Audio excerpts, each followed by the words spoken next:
Welcome into the latest edition of ESPN FC. No, it's not. It's Extra Time.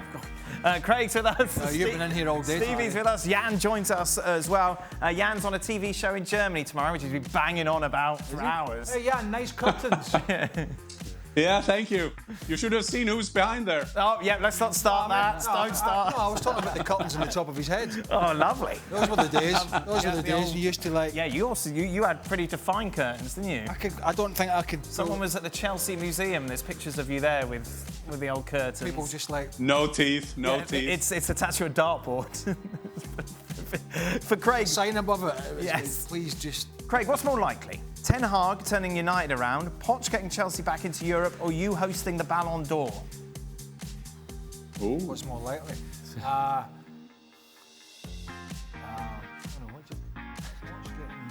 What was it? Read it to me again. I can't see. Poch to Chelsea. Poch to Chelsea. But Poch getting Chelsea into Europe. Right. Ten Hag turning things around for United. Well, what's turning it around? Well, getting them back on track. Or you hosting the Ballon d'Or? I won't be hosting the Ballon d'Or. No? Kate hosted it, didn't she, in the past? Oh, yeah. Oh, I've said enough. Good money. What's more likely? I'm going to say Pochettino. I don't see Ten Hag turning this around. Right. I don't see it. Stevie. They're all bad. Stevie, was the only reason Liverpool got a result because of the second yellow card against Aage? Absolutely. It changed everything, didn't it? Yeah. Yeah, I mean, they never looked like getting anything from this game until Aage got sent off. I don't think you can argue with that. They were rotten. Jan, what has Liverpool echo. Nicol. back again. Nicol says Liverpool rotten.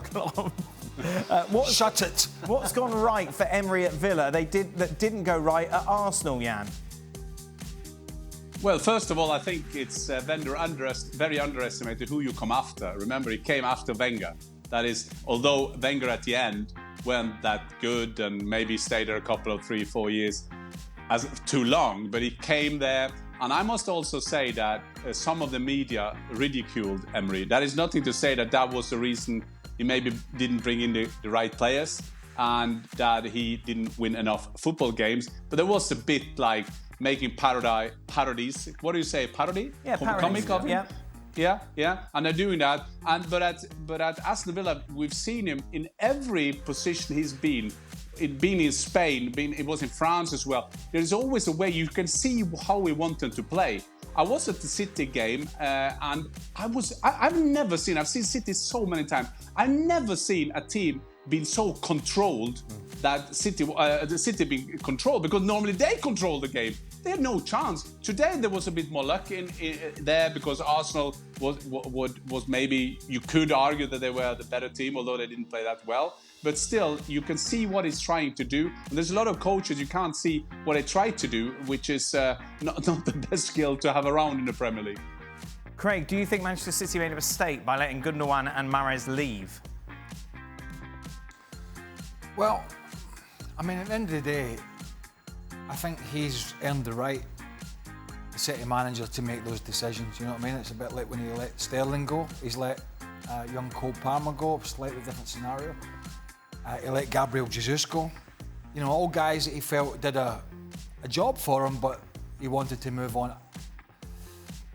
I think it's a difficult one because they're missing De Bruyne as well. I know he's not left the club, but he's not playing. It's a big call. I mean, Gundogan wanted... They didn't let Gundogan go. Gundogan wanted to go. Good point. Yeah. Yeah. You know, he wanted to go... contract as well, wasn't he? I'm sure he would have loved him to stay. He was brilliant. You know, scoring the FA Cup final, playing last year. He wanted to go and play at Barcelona. Mahrez, I always felt with Mahrez, he was a game changer for them. You know, when it wasn't going... If he didn't start... Be something special he could produce. Off the bench, he would come on, and not all the time, but quite often he'd do something special. But we'll find out. You've got to... You know, that the squad has got to revolve at some point, and that's his decision. What do you think, Steve? Listen, right now, if they had Gundogan and Mahrez, they wouldn't have got destroyed the way Villa did. Okay. Because they wouldn't have had two centre-backs playing in the middle of the field. So, considering where they are and the form that they're in, you couldn't turn around and say that they would not have made a difference, because they would have. Jan, Sancho hasn't played in 3 months because of a disagreement with Ten Hag.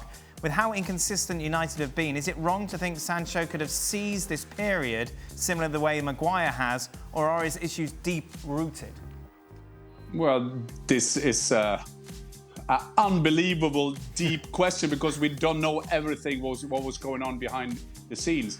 If Ten Hag has said the only way for him to come back is to make an apology, then there is only one way to come back is to make an apology. That being Sancho. We don't know everything. There are thrown out rumors that now he missed a couple of other trainings and everything. But if you put Maguire in there, I mean, he has done the only thing you can do. Sometimes as footballers, we are like kids. We are getting stubborn. We're going to stay in there. The only way, and I've always been a big fan of Sancho, but the only ones who can save Sancho is Sancho himself. He has to get himself back. He has to play football. You can't just hang around. Maybe Ten Hag will get fired, but what will the first thing a new manager will say? You remember that guy who wasn't loyal to the former manager? I'll take him straight in. That won't happen. That won't happen. So this could take months for him. He can throw away his career. Yes, I'm seeing that there is something that he can... Explain to me why won't it happen? Why won't a new manager come in and it'll be a clean slate and then Jadon Sancho's back in the squad?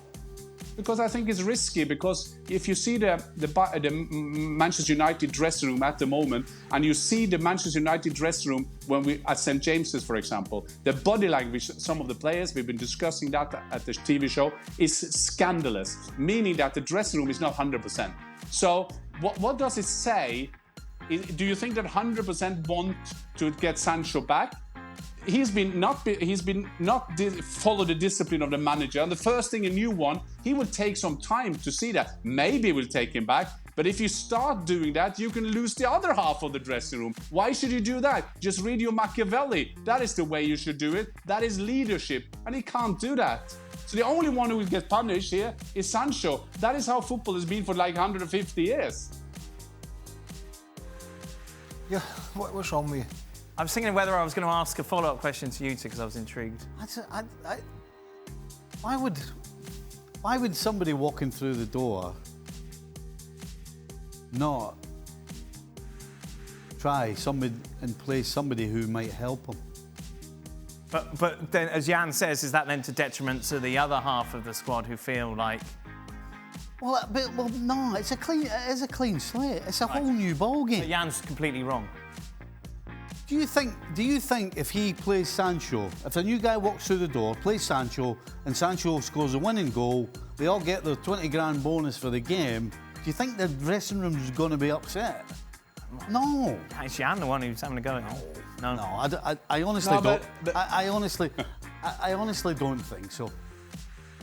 No, if I was walking in there tomorrow, Jan, I would say to Sancho, look, I don't know what happened with you two. I'm trying to get a team together. Right. If the slate is clean. Let's see. Show me what you've got. Right. Yeah, fair enough. But fair enough. But I mean, that is the right we have as pundits. We're discussing all this kind of thing. If Manchester City don't win, that is because they left Gundogan and Mahrez go. If Manchester City don't win, it's because Rodri didn't play at Aston Villa. Rodri even played when they had draws as well. So it's always like this. If they're losing, Manchester United, and I'm saying it again, I'm a big fan of Sancho. I'm just saying it can't be like this every time Manchester United lose. Sancho get a better player. Sancho, as it is now, has chosen not to be a part of that travel that they are having, and that is up to him. I mean, we can talk a lot about Ten Hag. I can't see how Manchester United want to play. I can see he's doing a lot of selections wrong, but it can't be that only people who are not playing, it's their fault. So you have to look at Maguire. Maguire did the right thing. He will save in place. He got Premier League Player of the Month. That I think Craig always loves those kind of awards. But he put himself in frame to show that for Gareth Southgate, if you're going out for a battle, you call Maguire. You won't call Sancho right now. I hope that he someday will be on a travel, but I can't see that happening in the short term. The problem for one of the problems from where I'm sitting for Sancho is not if a new manager comes in, it's if a new manager doesn't come in. Right. Because if a new manager comes in, as Stevie said, he'll say, look, as long as you don't screw me over, if you work hard and do a job for me, we're on a good page, right? Because that'll help him. If Ten Hag somehow manages to steady this ship and he survives, this doesn't look like it's going away anytime soon. In the meantime, I think he's tarnishing by every week, every day, every week, every month, is tarnishing his reputation even more. Because one, he hasn't played well in the field for a couple of years, and two, he had already, coming into Man United, some disciplinary issues, and now we have a player who effectively doesn't want to be part of it. That's not a good view for other people that want to come in and sign you, particularly when you're not cheap. It's not like he's going to go back to Dortmund or he's going to go somewhere and get, $5 grand a week. He's not. They're going to have to pay him big money, and it's a risk. And the longer it goes on, the more I think it's going to affect his career if Ten Hag doesn't leave. So it's a problem. Yeah, and what can Manchester United do to score goals and win against Bayern? Have a couple of shots, be fine. They got conceded 5 today. Play Martial again. Yeah, they not try to win the XG. I mean, I got colleagues, they love XG. They take XG to bed. They love XG. And today, Bayern. Yeah, but what is this XG? They're the best goals in the world, and they say, yeah, every 7th goal or of 100 shot, 7 being goals. That XG thing, that today died in Frankfurt. Yes. Because XG, when Bayern today were the better team and should have scored more goals and they lost 5-1, then I say auf Wiedersehen, bye-bye, au revoir, ciao. Wow. Oh, you've opened a can of worms there, Jan. Gab's on the phone. I don't like XG. Our boss will get lots of emails now from people with very little else to do in life. Usually get moustaches. I'm not going to generalise. Moustaches? I envisage them. Tweed jacket. Right. Bit of a growth. Elbow patches. Definitely patches. Yep. Piping on about it. But I never started it today. It was Jan. Do you think managers relegated to the stands due to a suspension affects their team's performance, Craig? They still get the half-time team talk and presumably communicate with those on the sidelines. Well, you'd like to think that most of these elite teams that are at the top, and particularly with these experienced players, are clever enough to figure it out for themselves. So what's the point? What do you mean? Why ban him at all then if it doesn't really make much of a difference, if the punishment Well, they're trying to get him out of the stadium. Say, they're trying not to allowed in. They're trying to set a marker for more. They're trying to set a marker. They've got to be seen to be doing something. Okay, so why not ban him from the stadium? It's not to affect the team. If you're going to get a ban, you should be banned. You shouldn't be allowed to go near the place. Well, there you are. That's what I'm saying. That's what you should do. Okay, sort it out. Pen and letter. I don't think so. I think it's more frustration for the managers that they feel as if they're not at the hub of what's going on. And it's just the FA's way of trying to get these managers to have more respect for the officials, which... But also, boys, also for the all with tweed jackets, as Craig is saying, you should understand that a lot of these managers who are standing with their signals, they're all different things and they're doing all these kind of things. There's no players understanding what they're doing. I mean, that is for their own frustration. They are nervous on the bench. They're doing all this kind of thing and talking to players. And we know how it's like. We look at the manager and say, yeah, right, whatever. I mean, these signals that they're doing down there is just for themselves. Having said that, I think that it could be a thing that when the manager is close, remember back in the days when Sir Alex didn't do a lot of coaching, but he was always around. And the Manchester United players, and we know that from our own experience, if the assistant manager was there, the training could be good, but maybe that intensity when the first team, or the main manager was there, the manager was there, wasn't that good. You always say that, Stevie, don't you? Suddenly cameras cut to the managers, they feel like they've got to be doing something. Aye, not be good. Yeah. Jan says, you just call it aye.